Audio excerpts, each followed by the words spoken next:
దేశంలో సంక్షేమం అంటే గుర్తు వచ్చే పేరు వైఎస్ రాజశేఖర్ రెడ్డేనని, దేశంలోని అన్ని రాజకీయ పార్టీలు, నాయకులు వైఎస్ చేసిన సంక్షేమాన్ని గుర్తు చేసుకుని అమలు చేస్తున్నారని తెలంగాణ సీఎం రేవంత్ రెడ్డి కొనియాడారు.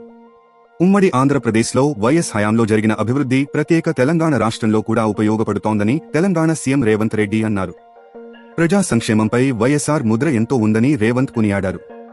హైదరాబాద్ గాంధీభవన్లో నిర్వహించిన వైఎస్ఆర్ జయంతి వేడుకల్లో CM Revanth, deputy CM Bhatti తదితరులు పాల్గొన్నారు.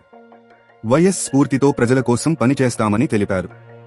వైఎస్ ప్రజల హృదయాల్లో ఉన్నారని భట్టి చెప్పారు.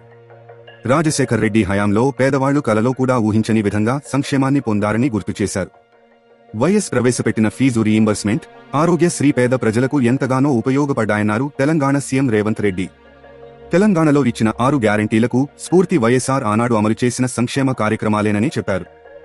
మూసీ, మెట్రో రైల్, గోదావరి కృష్ణా జలాలు, హైదరాబాద్లో పెట్టుబడులకు కూడా వైఎస్ఆర్ స్ఫూర్తిగా నిలిచారన్నారు.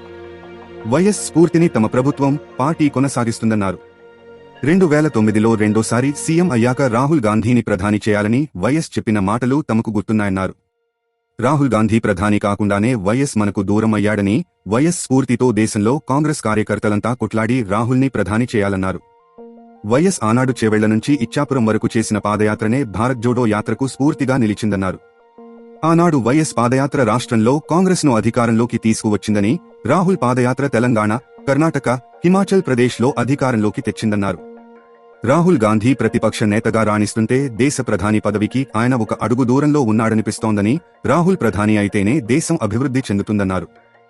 వైఎస్ 75వ జయంతి సందర్భంగా ఆయన అభిమానులు రాహుల్ ప్రధాని కావాలన్న ప్రతిజ్ఞ తీసుకోవాలన్నారు.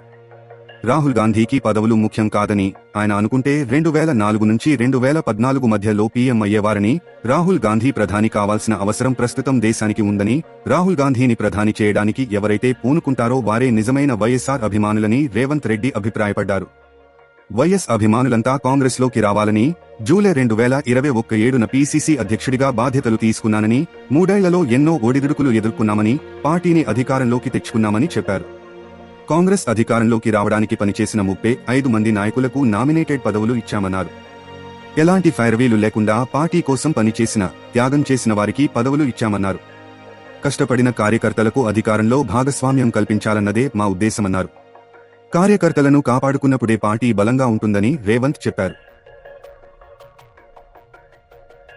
తాజా సమాచారం కోసం లైక్ చేయండి, సబ్స్క్రైబ్ చేయండి. నోటిఫికేషన్ల కోసం గంట సింబల్ ఆన్ చేసి పెట్టండి.